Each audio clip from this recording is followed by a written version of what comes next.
Assalamualaikum dan salam sejahtera. Anda sedang menonton dan Niaga AWANI bersama saya Najib Aroff. Kita mulakan dengan perkembangan utama. Isu perang dagang dan juga penghasilan beras tempatan menjadi tumpuan utama di Dewan Rakyat hari ini.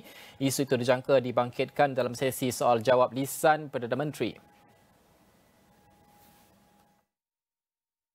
Pada sesi itu, Ahli Parlimen Bagan Lim Guan Eng meminta Perdana Menteri menyatakan kedudukan Malaysia terhadap perang perdagangan dunia yang dicetuskan menerusi pelaksanaan tarif oleh Presiden Amerika Syarikat Donald Trump.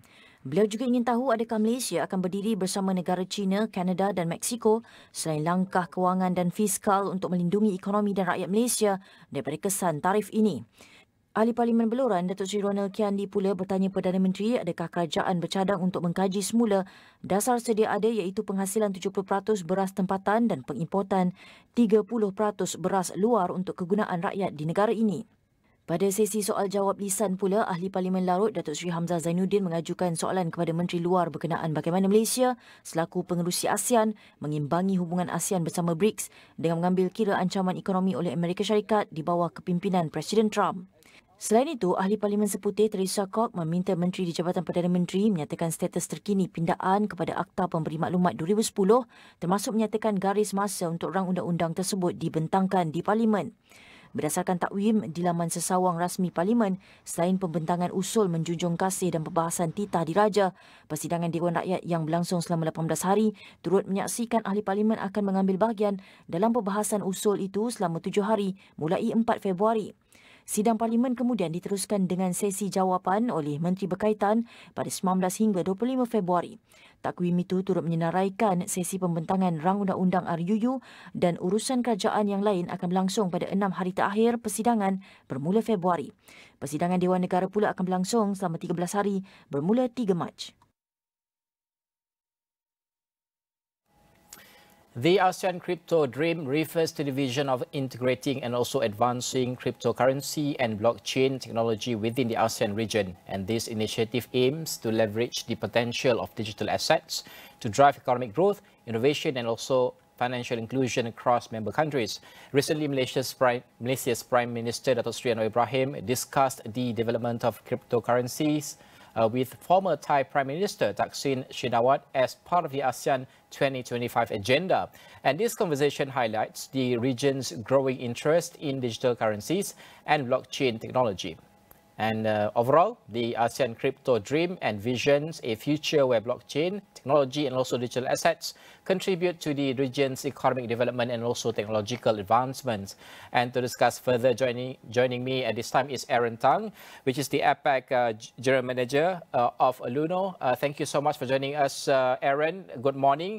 First of all, ASEAN has discussed the idea of a unified digital currency to enhance cross-border trade and also financial integration. In your opinion, how realistic is the idea of ASEAN coin considering the diverse economic landscapes and also regulatory environments of member states? Good morning, Najib. Thank you for having me. So I think we are quite early, to be honest. It's quite early because ASEAN is obviously a very, very big region. And, I think if we look into how the current experimental stages, most of the countries or several of the countries, we are currently in the experimental stages of launching their own central bank digital currency. So for example, Malaysia, we have our own experiments into central bank digital currency. Other countries, for example, Thailand, Singapore, and so on. So to actually unify everyone together and make like a single coin, that will definitely take a lot of time and discussion. I think maybe some of the challenges are are different countries ready to, come together as a uniform kind of currency? So it's not going to be a very straightforward process, but maybe one template that has been discussed in the past. If you remember a couple of years ago, Facebook, a team from Facebook, they were coming up with a template for a digital currency, and they were intending to peg it to a basket of currency. So maybe if we want to do something similar for ASEAN, we could peg it to a series of a basket of currencies in the ASEAN region. And also, Aaron, could you provide examples of any collaborative initiatives within ASEAN that Luno is involved in to advance digital currency and also blockchain adoption? Yeah, at the moment we are very focused giving access to our customers, whether that's institutional or that's retail customers. We're focused on giving them access to decentralized cryptos. So the common names like Bitcoin, Ethereum, Solana, and so on. So we're not at the stage yet where we are, at an ASEAN level trying to move it together. However, we do have regular discussions with regulators, government regulators from several countries in the region. And Aaron, let's talk about the regulations, because regulation at the end of the day remains one of the biggest hurdles for crypto adoption in ASEAN. With countries like Singapore leading the way with clear frameworks and also others, while other countries being more hesitant in that sense. What do you think is the key to create a unified regulatory approach across the region? Ultimately, I think it boils down to comfort and awareness. So it's very encouraging to hear like our Prime Minister saying that Malaysia, we want to be leaders. We want to move forward with things like blockchain and cryptocurrency. Because if you look back, actually, a couple of years ago, Malaysia used to be a pioneer. Back in 2019, we were a pioneer in crypto regulations. We were the first, if not one of the first countries in ASEAN or Asia to actually come up with crypto regulations. So I think across ASEAN, if we look at it, before we get a unified approach, every government, every regulator, they themselves need to get comfortable with the technology and so on. So there are challenges. I mean, a lot of people still are talking about, is crypto being used for bad purposes? There are concerns around anti-money laundering and things like that. But I think if there is a lot of engagement, discussion between industry players, regulators, and also technology companies, then I think we will be able to make good progress here. We'll talk about the security aspect later, but do you believe that the region-wide regulatory framework, could benefit crypto exchanges operating in ASEAN, and would it create more complexity in that sense? And what are the potential pros and also cons? I believe that we will move to a little bit more of a harmonization between countries. So if you look at it today, the regulation in each country is actually quite different. So in Malaysia, slightly different from Indonesia, different from Australia, and so on. So I think that's normal because we are at the beginning stages of cryptocurrency regulations. It's only been around for say 15 years. The technology has been around for 15 years.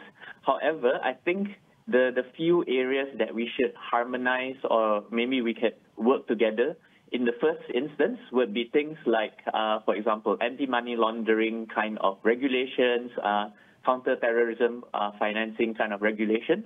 And if you look at some of the other regions, for example, in the EU, they have a model called MiCA, which is their own set of regulations, where all the countries that are intending to regulate crypto, they follow a set of principles, but then they also allow a little bit of freedom for each country to do their own, to do their own twist on the regulations.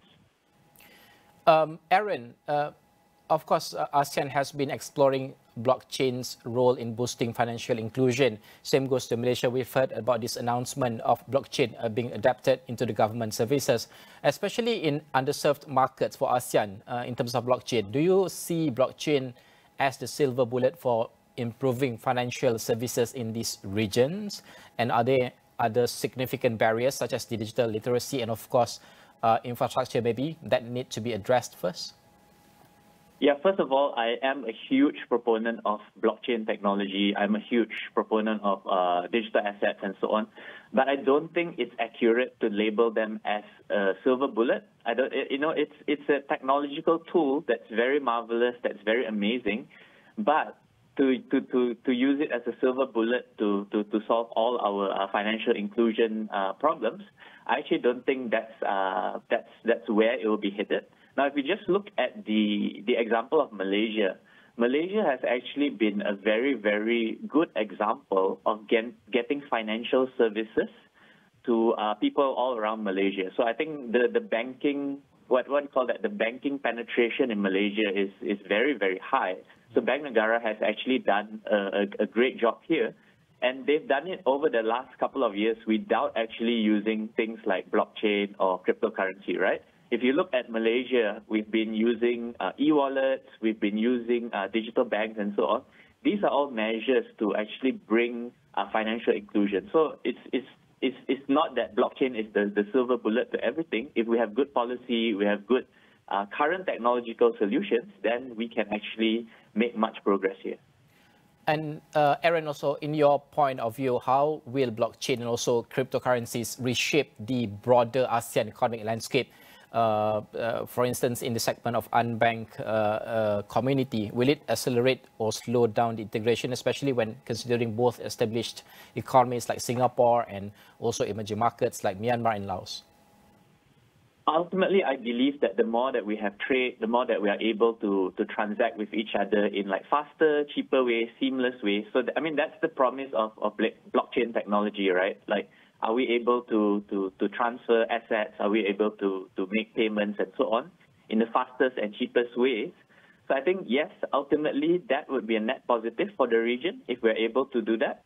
But of course, again, I just want to caveat that saying that it's really, really early, at the moment. There needs to be a lot of discussion, harmonization between countries and so on.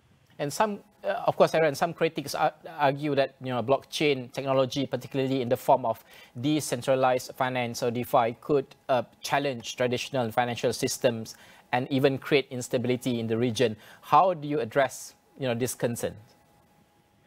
Yeah, I think it's, again, if you look at it in the broader perspective, some people maybe feel that decentralized finance is a threat and so on. Maybe they have, have had some negative experiences. Maybe they encountered something not nice in the decentralized world.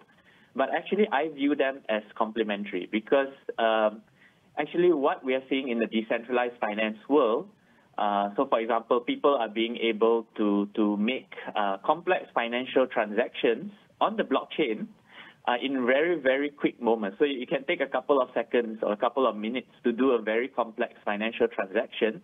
That perhaps if you use a traditional financial institution, if you use a bank, it might have taken you a couple of working days or so on. So I think actually there's a lot of positives in the DeFi space that can actually give us ideas on how we continue to innovate our current financial system.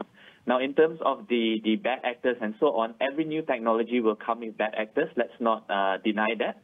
But I think if you look at it as a percentage, or if you look at it as versus how big the current financial system is, it's actually not that serious at the moment. And let's talk about the security concerns. Security concerns, of course, often cited as the major barrier for widespread crypto adoption. What measures is Luno taking to address issues like fraud, hacking, and also the risks associated with the DeFi protocols? Cool.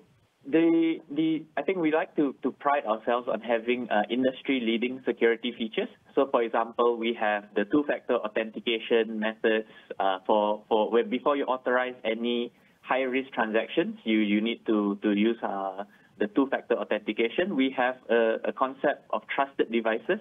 So it's similar to like your banking apps, right? Before you're able to make a payment or so on, you get a push notification to your phone. So that's a highly secure thing. We also have, similar to like the e-wallets or the digital banks, we have kill switch, so you are able to lock your account instantly. And something quite interesting that we do, it's actually not mandated by regulations, but we voluntarily do something that is called proof of reserves. So when you go into your Luno app, you're actually able to get some kind of third-party authentication that the assets you have in your wallet, they're actually there, they have actually been reviewed by a third party. So this is to take away any doubts that, there's actually the company is not holding my assets, it's being held with someone else, or there's some kind of fraud going on. Now, I just want to make a note that with all these security features, right, we cannot stray away from education and awareness, because as of today, I think the big challenge that many people and many crypto companies face today is that people are still being lured away or being scammed by promises of big investment returns. So basically, scammers, they're trying to promise people, send me 10 ringgit worth of Bitcoin and I will give you 100 ringgit in 1 hour. So I think that remains the challenge. We're not going to get around that without a lot of education and awareness. So I just want to send a message to everyone. You have to please be very, very careful to not fall into investment scams. All right, Aaron. Thank you so much for joining Niaga AWANI this time. That is Aaron Tang, the General Manager APAC for Luno, for explaining about the ASEAN crypto dream. Thank you so much. Thank you.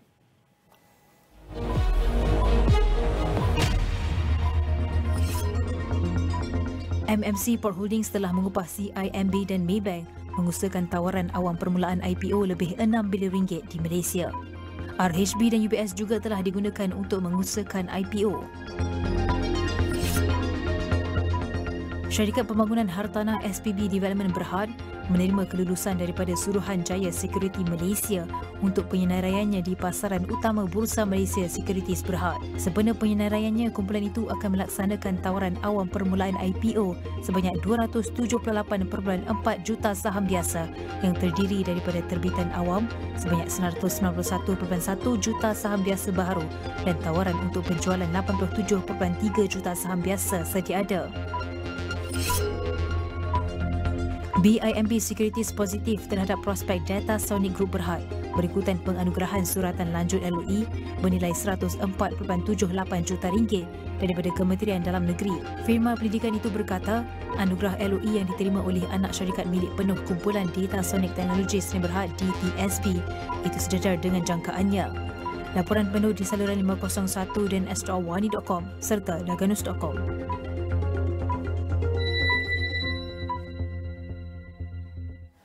The world is abuzz with the introduction of DeepSeek, a more affordable AI model that rivals ChatGPT in advanced capabilities. And DeepSeek, developed by a Chinese AI startup, excels in technical tasks such as the logical reasoning, coding, and also mathematics, and is praised for its speed and also accuracy.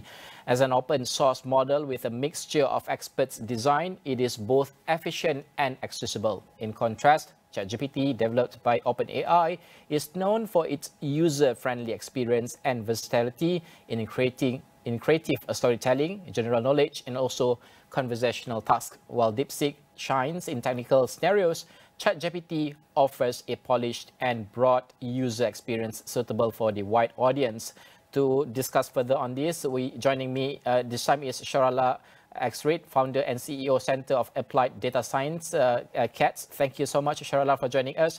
First of all, DeepSeek, seems to focus on delivering specialized, contextualized insights based on data science applications, while ChatGPT is more general purpose. How do you perceive these two technologies? How do they complement or compete with one another?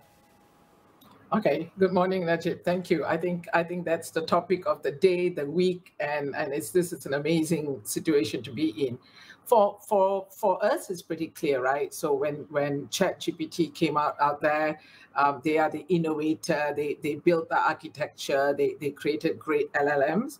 And DeepSeek has they're not new. They've been around since July 2023, and then 20th of this month, they've just blown into breaking Nvidia's record of shares and going down and plummeting. But I think it's not a apple-to-apple comparison, because DeepSeek has taken multiple LLMs out there. You have Gemini, you have all the other LLMs out there other than ChatGPT, and created an amazing algorithm to be able to create what you say, fast response, precise technical outcomes versus what ChatGPT could do. And having said that, there will be more and more, I think, DeepSeeks out there, because there's more and more softwares are being built and deployed as we talk. And from your experience, one of the key differences between specialized AI models like DeepSeek and also general AI models like ChatGPT is how they handle complex data inputs. But how does DeepSeek interpret and also process structured versus unstructured data, and how does it compare to ChatGPT's approach to data processing in terms of accuracy, insight, also generation, and context understanding?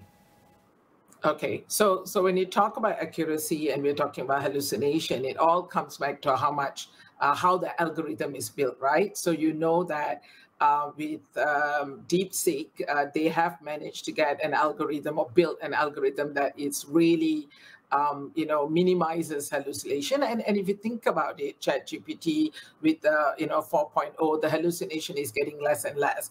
I guess the whole point here is accuracy comes with what kind of model you're training, and DeepSeek is very specific.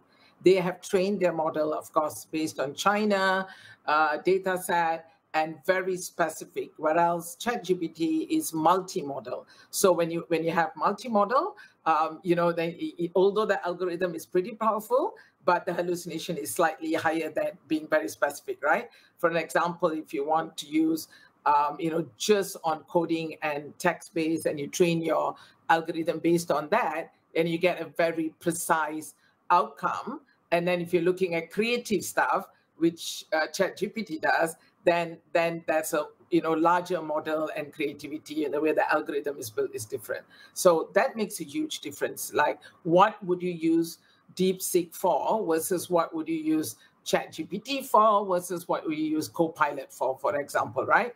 People need to understand how does it serve the purpose for you, because you need to know what you need to use it for. Right.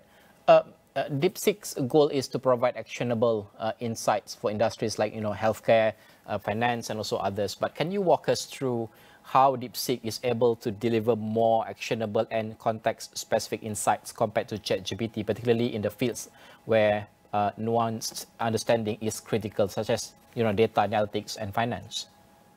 Yeah, I think we are yet to see.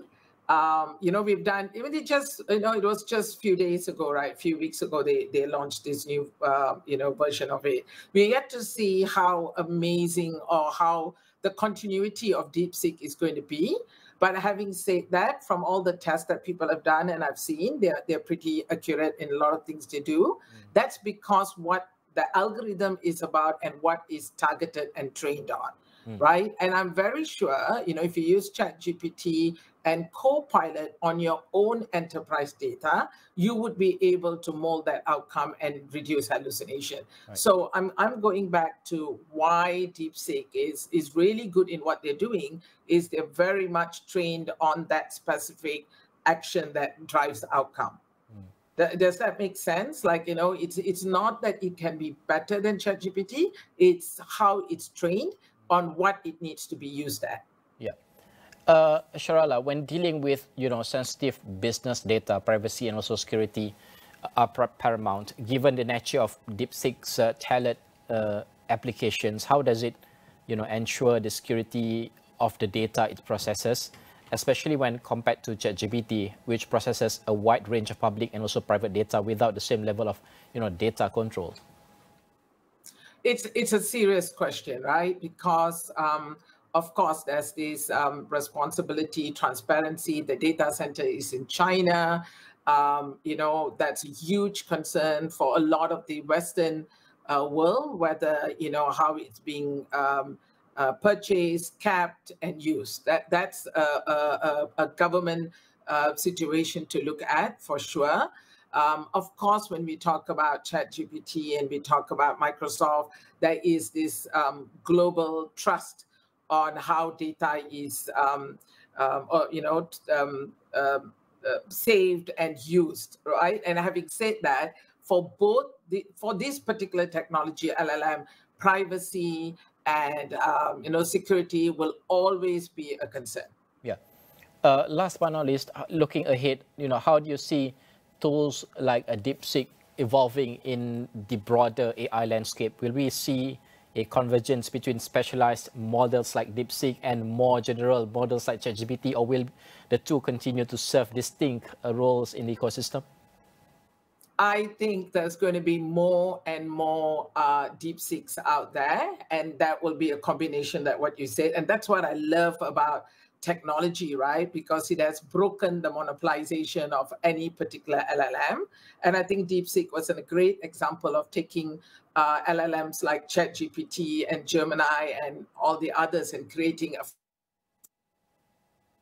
So the future is going to be, more about this, which we call it, AI agents that's going to come out of this. And I'm pretty excited because this is going to transform jobs for all of us. Exciting time ahead for sure. Thank you so much, Sharala, for joining us on Niaga Awani. That is Sharala X-Ray, founder and also CEO, Center of Applied Data Science, CATS, for explaining about the DeepSeek, the differentiation of DeepSeek and also ChatGPT. And you can watch this interview on astroawan.com. We're going to go for a short break.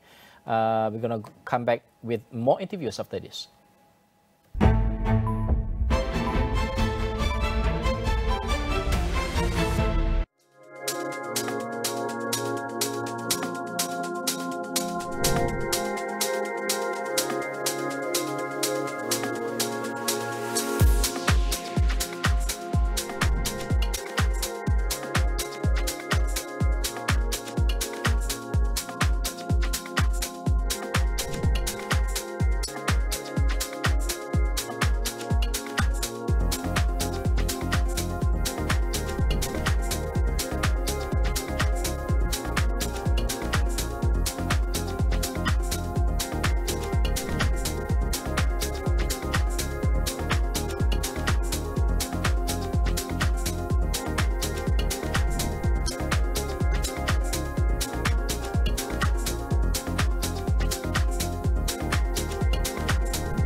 Saat ini penentu segalanya. Legenda kembali merebut takhta. Mampukah Red Devils mengekalkan mahkota? Setiap perlawanan adalah pertaruhan.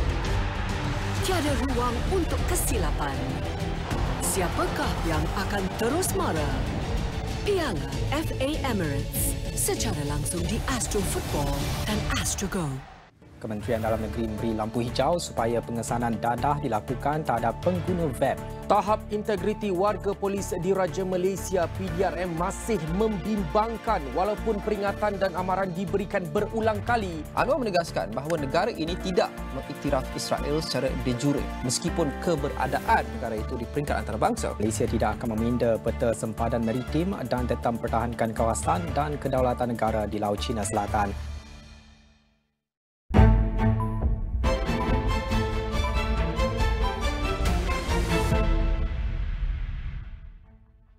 Thank you for tuning in into Niaga Awani, and right now we're in the topic of property, where owning a high-rise condominium in the Klang Valley is no small feat, and it's a significant investment that comes with its fair share of challenges.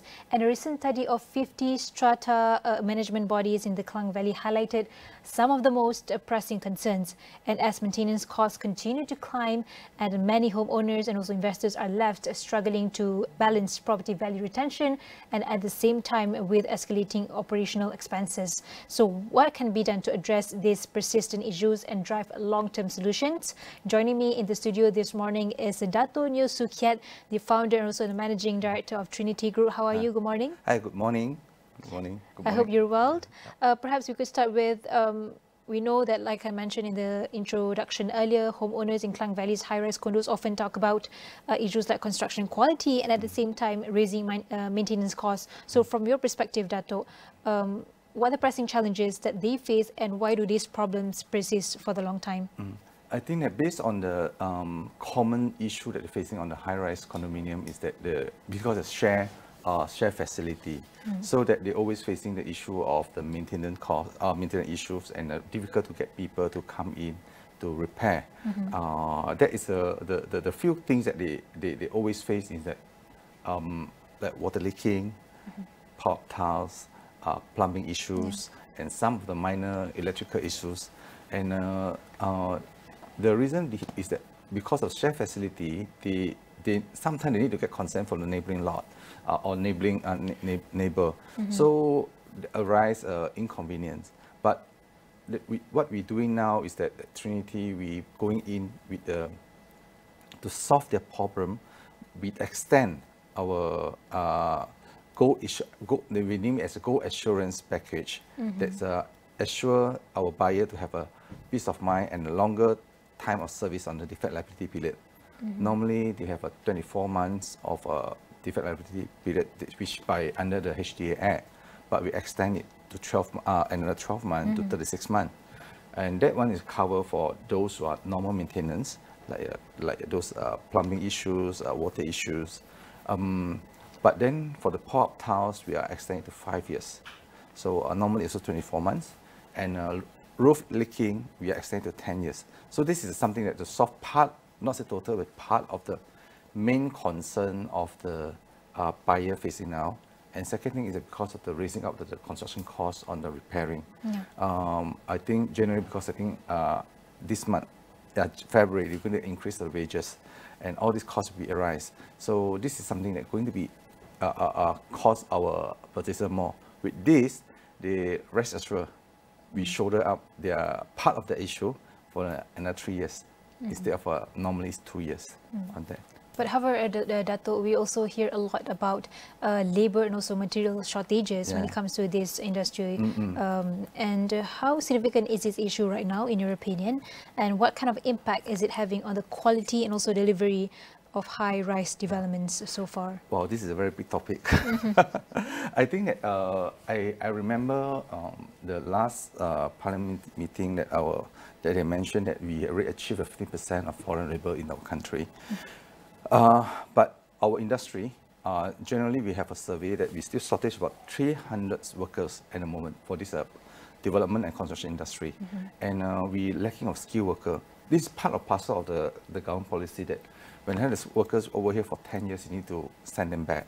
But after 10 years training here, from the non-skilled, they become skilled. But when they become a skilled worker, we got to send them back. So we need to retrain again. Right. So that will be actually partially main issue to this industry, that we did not have a very tip-top people that really have a skillful, but we need to retrain. So we are always in the guinea pigs a training ground for some skilled workers over here. So I think this is some of the policy that government can review it.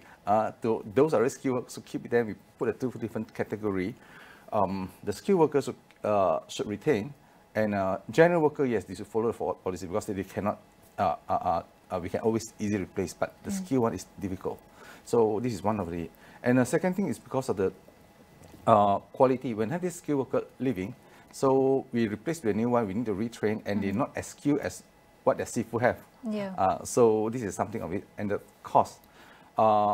Every changes of a workers department, they incur additional costs, and the wages increase. And another issue is that increase of cost is because of chasing after the skilled worker. Because skilled worker left, we try to get as good skilled worker to come in again, but we need to pay high. We need to pinch from here, pinch from there, everywhere. So this is a great inflation in terms of our skilled worker. And what happens in this industry in our country is that you create inflation in the skilled worker, but this skilled worker is actually getting the money back to the country, not living in Malaysia. So this is something that another issue that we need to we can look into that. But generally, I think the cost is raised, and we have lacking of the skilled worker in our country. This is some policy that we need to look into that on the improve our industry. And also, we need to talk to our immigration and the labor department about their policy. So how to synchronize and make it not contradict with each other.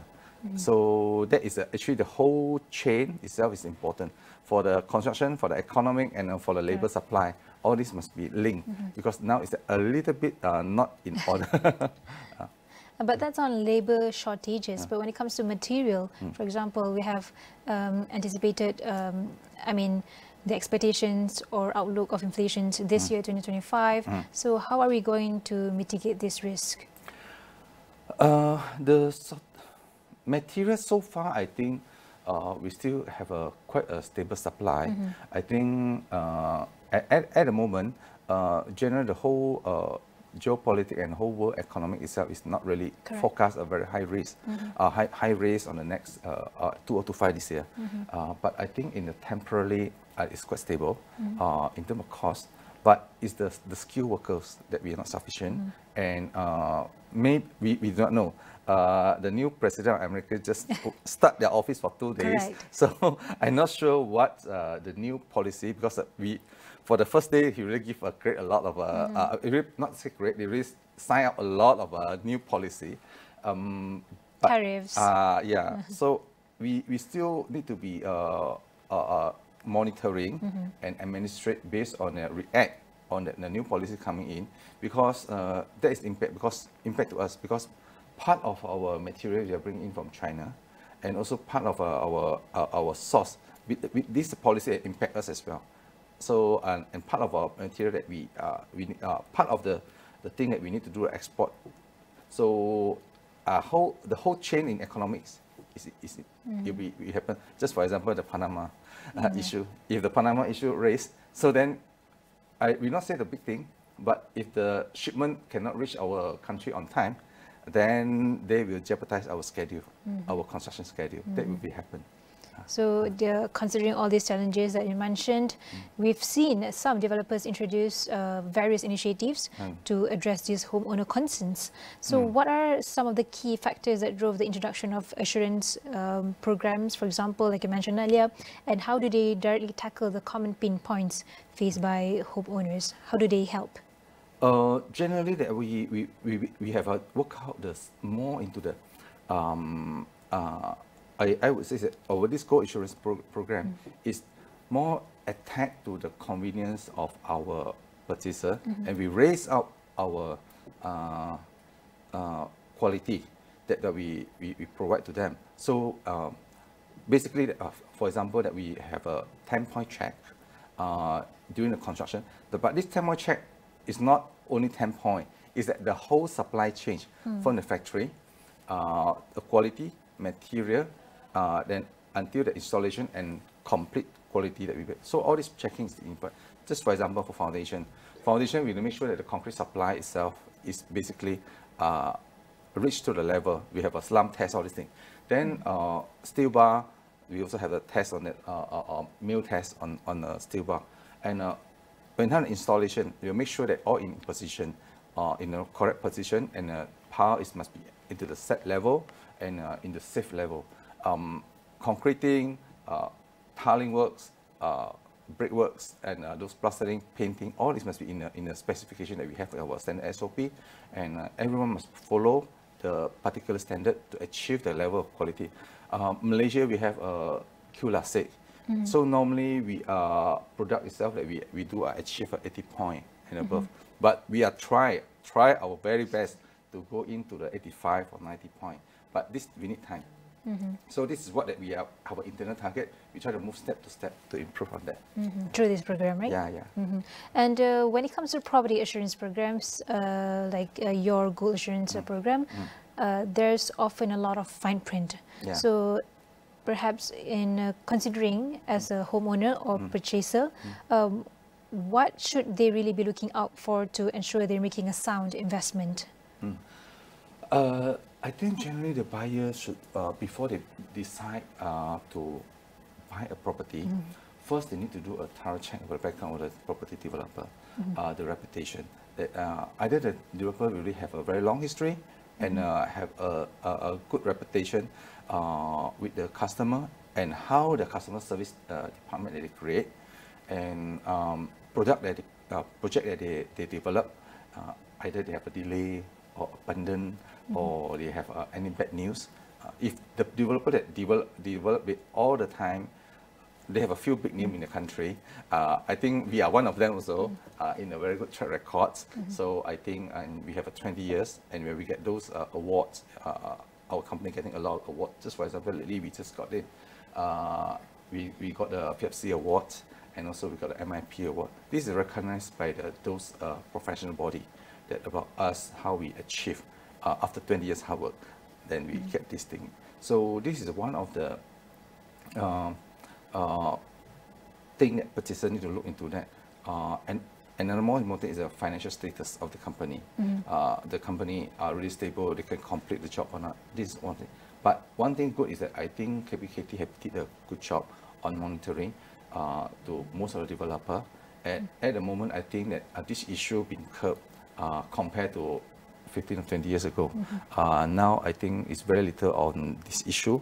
I not say that 100% perfect, but Trinity Group, we are play part of it, and we work together with REDA and with the Ministry of KBKT to support this program as well. But before we go further, help us understand on your program, on your assurance program, and how is it different from competitors, and as well, how do you make sure that it stays relevant for the long time? What's your strategy? Okay, basically, that I mentioned that the strategy more important is that we need to increase our quality. We need to improve our quality to deliver to the buyer and hand over it on time. And we need to provide a peace of mind to our buyer. Like I mentioned that we have a 36 months, our gold insurance provide 36 months of a defect liability period, which industry period only provide 24 months. And roof, that I say 10 years warranty on that, on the leaking. Industry practice is only 2 years. And also that our pulp tiles, this is something that normally is only 5 years, but so only 2 years, but we provide 5 years. So this is something that we provide. Then with this commitment that we provide to our colleague and our site staff and our contractor, they will actually share together how to make these distinct goods and the assurance, because this is our rice and bowl. So with this, that we believe that this will get drive through and provide a best service to our customer. Perhaps any example that you don't mind sharing of how quality assurance and long-term maintenance planning have been successfully implemented, and what lessons can other developers learn from Trinity, perhaps? I think that, to learn from Trinity, I think I'm not there to say so much, but we are learning from each other.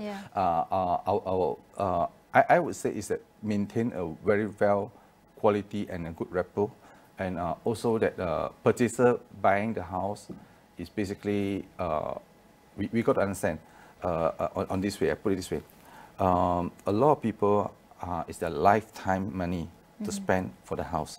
It's a very big ticket. Investment and ticket. And I think 99% of the buyer who buy the house is hope for the appreciation. Correct.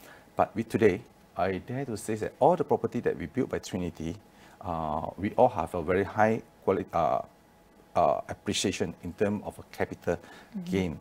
That the property that we provide, they buy those just for example, the Z that they bought in year 2012.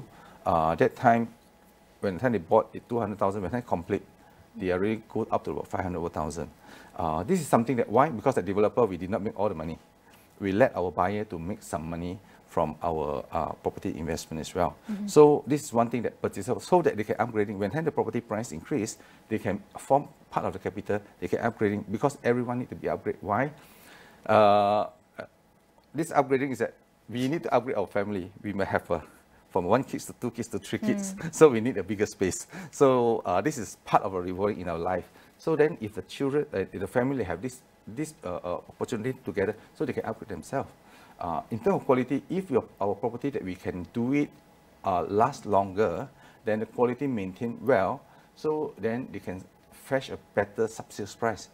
So this all go back to the buyer, not to a developer, because they will only make one time.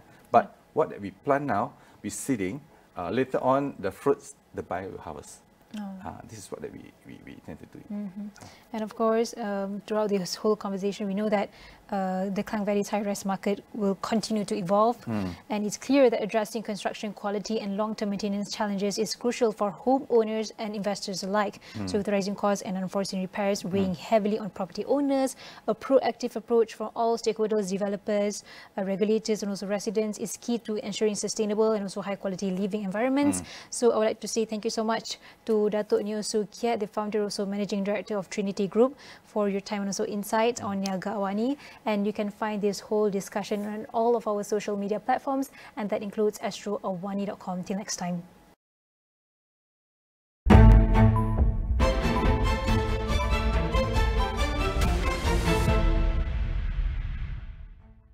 Malaysia sebenarnya berada di kedudukan kedua terburuk di dunia berkaitan keseimbangan hidup dan kerja. LRT3 sudah akan mula beroperasi suku ketiga 2025. Kerja-kerja fizikal dan penstrukturan sudah mencecah 95%. KPM sebenarnya sedang memperincikan cadangan untuk menyediakan allowance kos sara hidup tingkatan 6. Libat urus antara umat Islam dan agama lain penting supaya dapat mengelakkan ataupun membawa kepada Islamofobia. Segalanya kini terarah ke kemuncak liga. Tiada lagi detik untuk menoleh ke belakang. Setiap satu perlawanan adalah penentu kedudukan. Rakan pantas berbahaya. Cantik! Semangat perjuangan tidak pernah pudar. Sokonglah sepenuhnya demi Liga kita. Liga Super secara langsung di Astro. I akan turunkan pangkat you. You bukan lagi manager. Saat kejatuhan Asia. Adalah cuba nak sabotan ni. Awak cuba mempengaruhi pegawai audit yang telah mengangkat sumpah. Kau tuduh aku sabotan kau. Ngajuk fitnah aku kan. You tahu tak I dimalukan kat office tadi macam mana? I'm always here for you. Always for you. Apa kata kalau boleh kereta baru? Kakak nak bagi Tuan marah. Kakak nak kahwin. Jurang Tanpa Nia, Isnin hingga Kamis di Astro Ria dan Astro Go.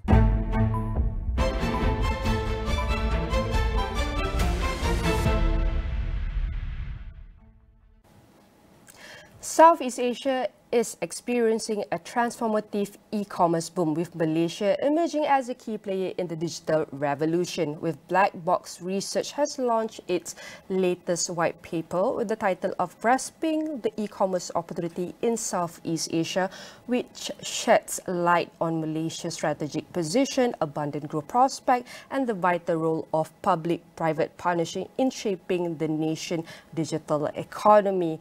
And this report also highlights the key opportunities and challenges that are shaping Malaysia's e-commerce landscape, resulting from 30 hours of in-depth interviews with 17 leading voices in Southeast Asia in e-commerce and logistic ecosystem. The question is, how can Malaysia navigate and tackle the logistic hurdles and accelerate innovation to achieve its potential?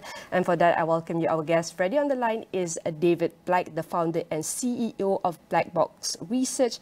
I want to say thank you very much, David, for joining me. It's fantastic to have you here. Firstly, maybe you can share with us what is the purpose of Grasping the E-commerce opportunity in Southeast Asia white paper, and what does it reveal about Malaysia's role in regional e-commerce? Hi, Nina.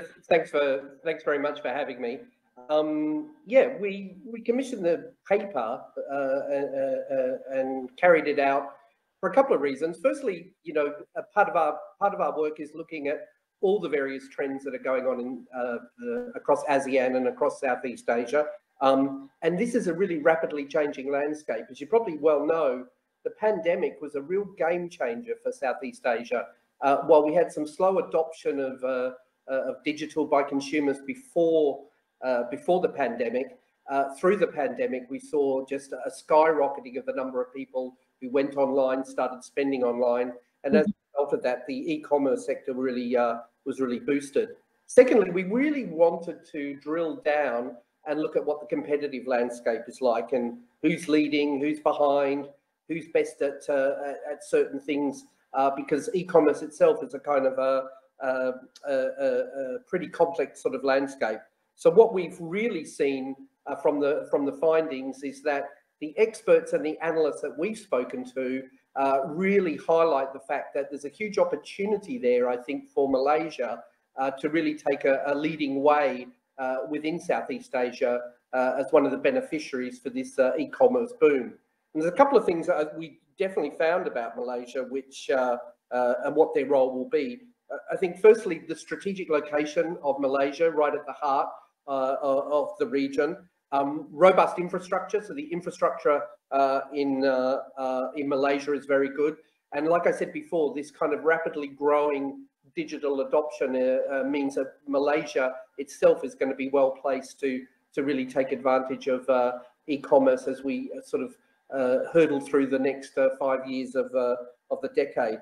Saying all of that, I think it's really important to remember that Malaysia, like many of the markets in Southeast Asia, are kind of middle-sized markets. So what the experts and the analysts seem to be saying to us is that public-private collaboration and partnership is going to be crucial to take advantage of the opportunities that lie there ahead, unlike in maybe some other markets in the world where it's really just being privately led, or in some cases just publicly led, certainly within this region. And it's important to remember that that collaboration between the industry players, between talent, government policy and programs, etc., etc. That's going to be really crucial if we're going to succeed. All right, we want to understand a bit more on the e-commerce landscape. Maybe you can share with us what is the e-commerce landscape in Southeast Asia and even Malaysia, David? Sure. Well, at the moment, as you probably know, I mean, we've got a fast-growing region. It's still a very young region, so I think there's just under 700 million people in this region. And the important metric I think you need to focus on is the growth of the middle class. So between 2013 and 2023, I think, you saw the what they define as middle-class households within the region grow from about 18% up to about 28% in 2023. So that's going to keep going up. And so over the next 10 years, we're looking at certainly over 40% of the region being middle-class households. At the same time, we've also seen internet connectivity grow from less than 1 in 4 in 2013, and now it's over 60% and even much higher in, and certainly much higher in Malaysia. In terms of what the landscape looks like at the moment, what the experts are really telling us is that if you go through all the ASEAN countries, at the moment, Singapore still sits at the top of the list in terms of being the #1 e-commerce player. But close behind, we're seeing a competition between Malaysia, Thailand, and Vietnam. And like I said before, Malaysia's key advantages appear to be the strategic location, infrastructure, got a good market size, and certainly a majority of our experts that we spoke to identified Malaysia as a pretty good or an easy country in which to carry out e-commerce activities. I mean, if you look at the sheer value, the merchant value of e-commerce is also growing year on year at about 15%. And so at the moment, you're looking at just under $160 billion in merchant value going through e-commerce channels and platforms. And that's going to keep growing very fast in the years to come. So certainly at the moment, I think it's very important to recognize that Malaysia is in a real grip of a fight with other markets for competition.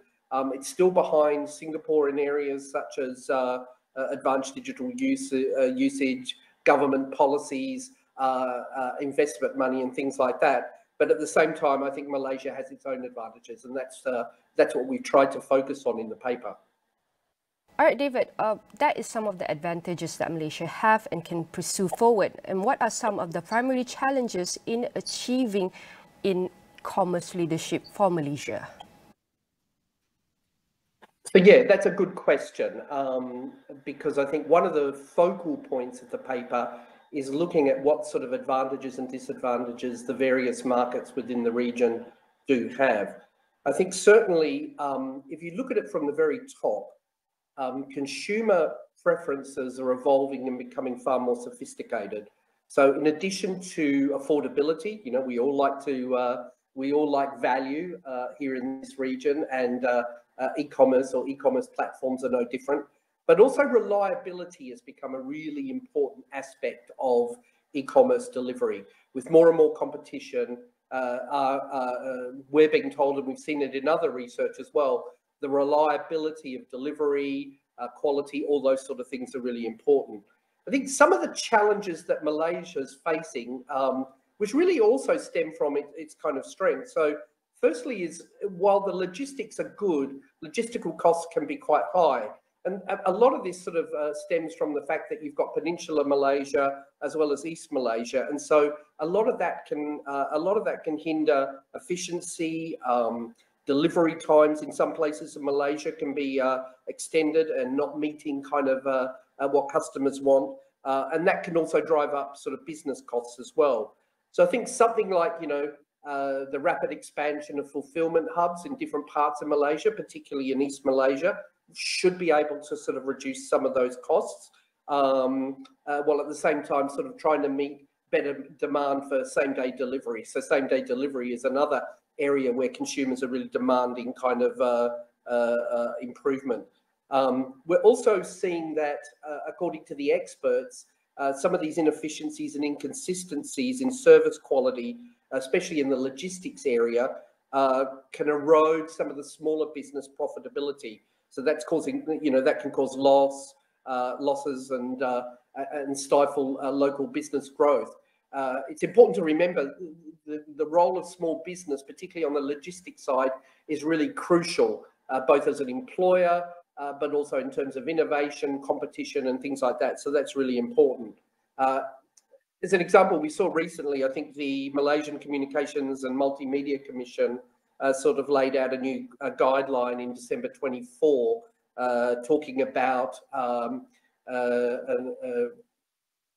five ringgit base rate for parcel deliveries.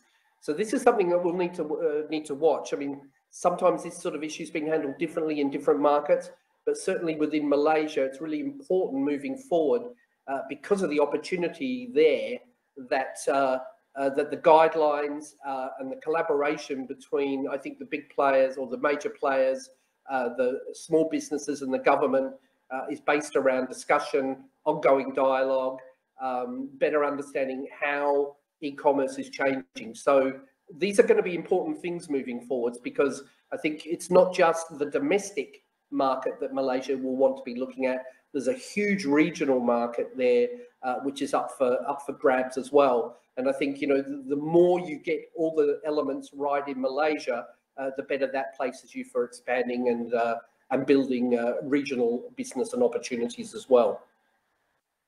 And David, also we can see from the latest white paper reveal about the vital role of public-private partnership in shaping the region's digital economy. And in Malaysia context, how can the private-public partnership drive innovation and growth in Malaysia's e-commerce sector moving forward? I think I've touched on that a couple of times, Nina, and I do think it's important to both understand and reflect on that. Like I said before, that collaboration within this region, firstly, it's always worked historically. Governments and private sector have a history of working quite well. And in some of these emerging sectors, such as e-commerce, I think that's going to be even more important. Everybody needs to align. That will contribute to, I think, winning outcomes. I also think that because of the complexities involved in things like supply chains and logistics, customer service and all those sorts of things, and getting that last mile delivery right, as they like to say in the e-commerce space, it's really important that all the parties both understand each other, but also that the government particularly is understanding exactly how the commerce is evolving. I mean, I think it's been heartening to see, I think, in Malaysia that the communications ministry, particularly the deputy communications minister late last year, was talking about infrastructure improvements. So I think there's a real consciousness there amongst both the politicians and also the public servants about how important this is and what needs to be done right. But as I said, the experts are telling us that this collaboration, this private-public partnership, seems to be the secret sauce or the key to making this sort of work in the future. So I think my message that we're providing through this white paper is that being unified, working together, taking advantage of innovation and understanding innovation is going to be really important as we move forwards. I think it's fair to say as well, all the discussion at the moment is about AI. AI is going to play a really crucial role as we sort of develop and move forwards in the e-commerce space. So it's really important that the government is up to speed with all the innovations that are going on and can partner and respond to those happening. But by and large, I'm quite optimistic. Certainly what we see from the paper is the experts see huge opportunities there for Malaysia. And I think certainly the takeaway is that there's something to really grab onto here and move forwards with. And definitely it's important to overcome all these barriers will be critical to unlock the country's capability and solidify its position as a leader in Southeast Asia, thriving in the e-commerce landscape. Again, I would say thank you very much for this insightful sharing and discussion. Again, thank you, David Black, the founder and CEO of Black Box Research, and definitely all of our discussion here will be featured in astroawani.com and across all social media platforms.